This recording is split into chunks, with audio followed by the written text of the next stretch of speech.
Guys, Cynthia here with Creative Thinking. I just wanted to talk a little bit today about um, communication with your partner, your spouse. Um, I get a lot the question about people wanting to give up things that they enjoy doing, or how to deal with a spouse who maybe has like a something that they just have to do all the time, and it's not really something that you guys do together. However, it is something that that person might like to do. So when communicating that to your spouse, it is so important. You get a lot of times communication gaps fall off because um, you may say, I wish you would let me do that with you. Or, for instance, let's say a guy who likes to do golfing. This is what I do to relax. This is, we don't need no woman there just talking about the game, and I have to teach you and all this stuff. So just let me do that with my friends. We don't even talk when we go golfing. So, but you're always golfing. I need you to be with me. You get home from work and then you spend weekends golfing. I need you to spend time with me. You don't want to do anything with me. Me and the kids are always by ourselves, whatever. That's what you hear. And then it gets relayed to your spouse like, if you're going to take this from me, then you got to go. If you're going to make me choose between this and this, I'm going to choose this because I have to have this.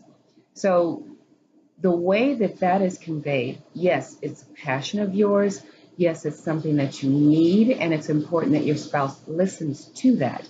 But then on the other hand, when you are always um, communicating to break up or arguing and breaking up with that verbiage, not physically breaking up and leaving the house or whatever, but there's always that threat, then it's kind of like always waiting for the other shoe to drop. It does not allow that person to have the security of the relationship. If you know that you're not going anywhere, just stop complaining, then that's fine. But your spouse is left to their imagination because if you don't convey it correctly, they still have a fear that you're always going to leave because every time you get mad or every time you guys get into an argument, then the situation of, well, I don't need to be here, or I don't need you then, or I'm not going to give this up, or whatever. So you want to be careful about how you convey the message to your spouse. It's okay to have needs, wants, and desires, things that you have to have in your life. And it's okay to express to your spouse the importance of those things in your life. But then at the same time, you need to take the time out to listen and try to hear what your spouse is saying to you.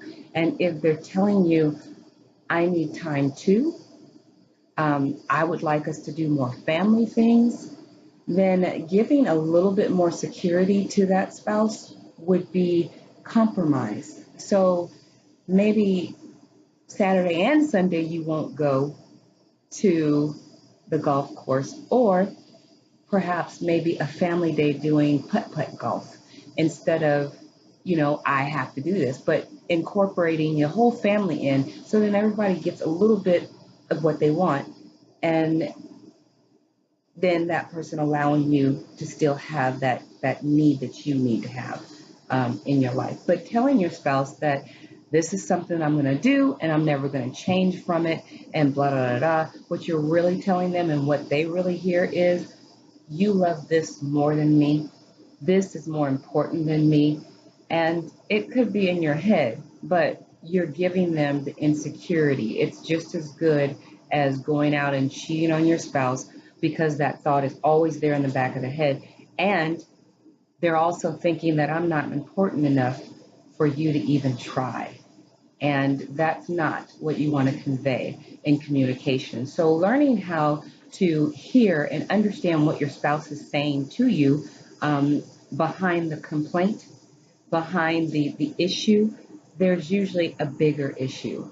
And trying to convey that and also for you to hear what your partner is trying to say instead of coming up on defense. It may not be that they have to have you stop doing it, but what they're saying is, I just need more time with you. You're always at work, and then you come home, and then we have busy life with kids. We never connect. So I just need to figure out how to connect. Now, that means a game night at home on a Friday night or a night that you don't go golfing, but just figuring out a way to communicate and give each other the things that you need. Finding out your partner's love language instead of just being so focused on yours. But learning how to fair fight, and I don't even like to call it fighting, but communication, fair communication, learning how to talk to your spouse about the things that you need and hearing also what your spouse needs instead of always communicating in such a way that you're always waiting for the other shoe to drop.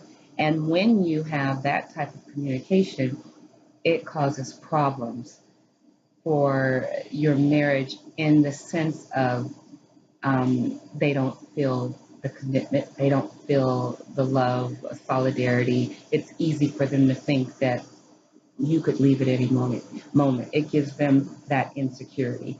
And even when people say that they're not, it's always in the back of their head, and they think about the moment that, at any moment, every argument, I'm afraid to argue with you because you probably will leave.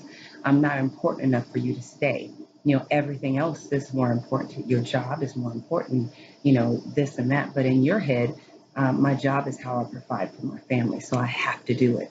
So it's just a matter of not everybody is raised the way that you are. So because we're all different and we learn in different ways, we also learn to communicate in different ways. And what we have ideas about what marriage is, what commitment is, what love looks like, we all have our own ideas of it, and we cannot project that on other people.